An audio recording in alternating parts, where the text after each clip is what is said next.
ఓం నమో వెంకటేశాయ.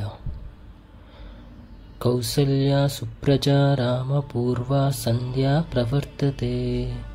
ఉత్తిష్ట నరశార్దూల కర్తవ్యం దైవమాహ్నికం.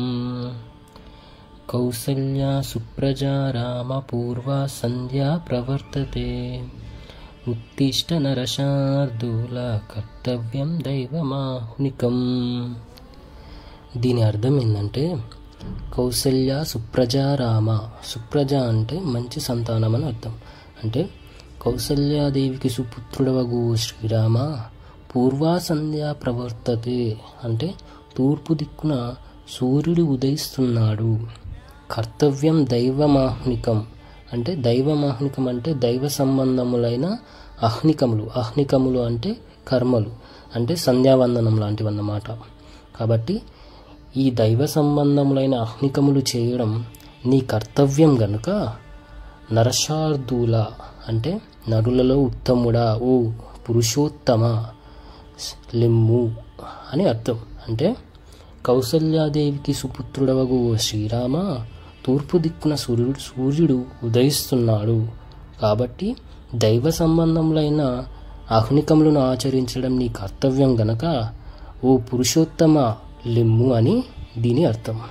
దీనిని విశ్వామిత్రుడు శ్రీరామచంద్రుడిని నిద్రలేపడానికి ఈ శ్లోకాన్ని చెబుతాడు. ఈ శ్లోకాన్నే శ్రీ వెంకటేశ్వర స్వామి వారి సుప్రభాతంలో చేర్చడం జరిగింది. ఉత్తిష్టోత్తిష్ట గోవింద ఉత్తిష్ట గరుడధ్వజ ఉత్తిష్ట కమలాకాంత త్రైలోక్యం మంగళం కురు.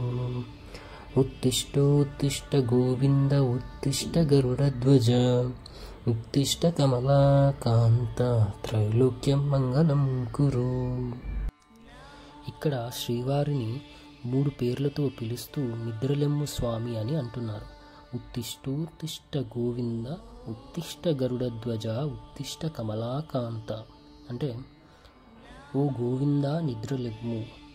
ఉత్తిష్ట గరుడధ్వజ అంటే గరుడధ్వజం కలిగిన వాడా, గరుత్మంతుని ధరించిన వాడా, ఓ శ్రీహరి నిద్రలెమ్ము. ఉత్తిష్ట కమలాకాంత అంటే లక్ష్మీదేవికి భర్త అయిన ఓ శ్రీహరి నిద్రలెమ్ము. త్రైలోక్యం మంగళం కురు అంటే ముల్లోకాలకి శుభములు కలిగింపుము అని అర్థం. అంటే ఇక్కడ ఓ గోవింద, ఓ గరుడధ్వజ, ఓ లక్ష్మీ వల్లభ లెమ్ము, లేచి ముల్లోకములకు శుభములు కలిగింపుము అని ఈ శ్లోకం యొక్క అర్థం.